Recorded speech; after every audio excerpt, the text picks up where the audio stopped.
जब रणभूमि में अर्जुन का मन था डगमगाया, तब श्री कृष्ण ने ही उसे राह बताया।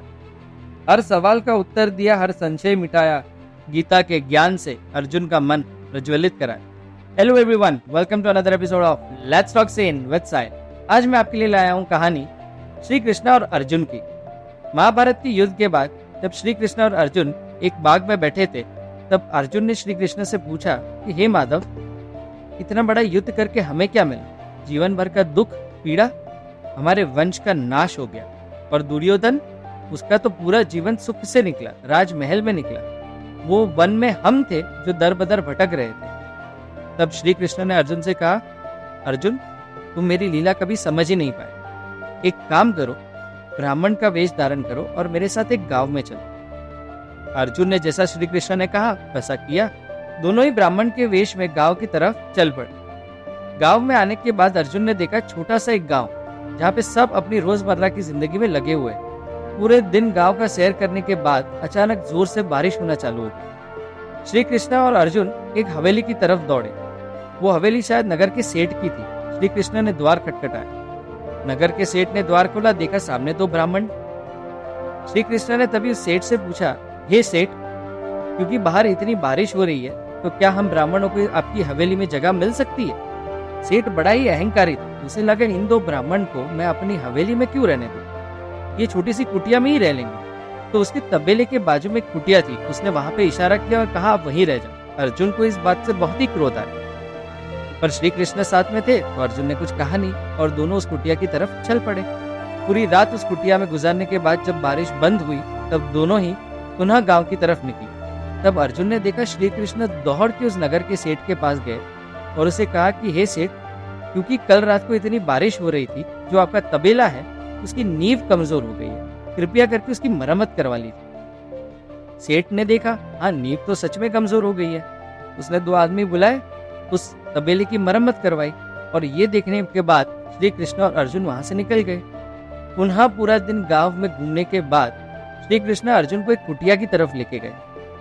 वहां द्वार खटखटाया। एक आदमी ने द्वार खोला, देखा सामने दो ब्राह्मण खड़े।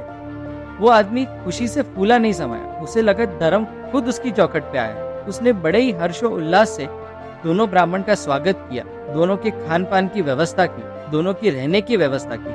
अर्जुन ने देखा आदमी काफी गरीब था और छोटा सा परिवार, एक बेटी, एक बीवी और बाहर एक गाय थी। शायद रोज कमाने वाली और रोज खाने वाली जिंदगी उसकी चल रही थी, बट फिर भी दोनों ब्राह्मण की सेवा करने में उसने कुछ भी कमी नहीं रखी। और ये देख के अर्जुन बड़े ही खुश थे। समय बीतता गया, सब सो गए। अचानक अर्धरात्रि में अर्जुन की आंख खुली और उन्होंने देखा श्री कृष्ण चल के कहीं जा रहे और अर्जुन ने उनका पीछा किया। श्री कृष्ण बाहर गए और उन्होंने उस गाय को छुआ और गाय को छूते ही गाय की मौत हो गई। अब ये देख के अर्जुन बड़े ही शॉक। और श्री कृष्ण ने देखा कि अर्जुन ने तो सब देख लिया, पर श्री कृष्ण ने अर्जुन से कुछ कहा नहीं, ना ही अर्जुन ने श्री कृष्ण से कुछ पूछा और दोनों ही पुनः जाके सो गए। जब सुबह उठे तो वो आदमी गाय के बाजू में बैठ के सिसक सिसक के रो रहा था। अब जैसे आप और मैं जानते हैं कि अर्जुन बड़े ही सेंसिटिव थे, तो उनसे अब रहा नहीं गया। तो उन्होंने श्री कृष्ण से पूछा, आपने माधव ऐसा क्यों किया? वो आदमी जिसने हमें हवेली में रहने नहीं दिया, जो इतना अहंकारी था, उसका तबेले की नींव गिर रही थी तो आपने वो बचाई, पर जो आदमी जिसने हमारी आगता स्वागता में थोड़ी सी भी कमी नहीं छोड़ी, आपने उसकी गाय हर ली। तब श्री कृष्ण ने कहा, अर्जुन, यही तो मेरी लीला है जो तुम समझ नहीं पा रहे। वो आदमी जिसके तबेले की जो नींव इतनी कमजोर थी, वो तबेले के नीचे बहुत सारा सोना गड़ा हुआ है, जो मुझे पता है पर उस आदमी को नहीं पता। अगर वो तबेला गिर जाता तो फिर वो तबेला बांधने के लिए वो जमीन खोदनी पड़ती और वो सोना उस आदमी को मिल जाता और वो आदमी को जिंदगी भर संघर्ष करने की जरूरत नहीं पड़ती। क्योंकि वो अहंकारी था, मैंने उस नींव की मरम्मत करवा दी, अब वो सोना उसे कभी नहीं मिलेगा। और ये जो आदमी है जिसकी मैंने गाय हरी, इसके घर पे एक मृत्यु लिखी हुई थी। अगर वो उसकी बीवी या उसकी बेटी की हो जाती तो शायद ये आदमी सह नहीं पाता। गाय तो खैर मैं ही उसे अपनी कृपा से वापस दे दूंगा। तब अर्जुन की आंख में आंसू आ गए। श्री कृष्ण ने अर्जुन से कहा, हे अर्जुन, क्या हमने जो युद्ध किया वो सुख पाने के लिए किया? क्या हमने जो धर्म किया है वो सुख पाने के लिए किया है? अगर धर्म सुख पाने के लिए किया जाता तो मेरा तो जन्म ही कारागार में हुआ। मेरा जन्म होते ही मुझे मेरे माँ बाप से अलग होना पड़ा। राधा जिससे मैं प्यार करता था उससे मेरी शादी हो नहीं पाई, और जिससे मेरी शादी हुई श्राप के कारण 12 वर्षों के बाद मुझे उससे अलग होना पड़ा। मैंने संसार के सुख के लिए महाभारत का इतना बड़ा युद्ध करवाया, और मुझे बदले में क्या मिला? श्राप कि मेरी द्वारिका नगरी डूब जाएगी और मेरी मृत्यु पशु के भांति एक जंगल में होगी। पर क्या इससे मैंने धर्म का पक्ष लेना छोड़ दिया? क्योंकि धर्म का पक्ष अर्जुन सुख पाने के लिए नहीं लिया जाता, धर्म का पक्ष इसीलिए लिया जाता है क्योंकि धर्म सही है। ये सुन के अर्जुन के रोंगटे खड़े हो गए। क्या आप और हमारी जिंदगी में भी ये चीज सही नहीं है?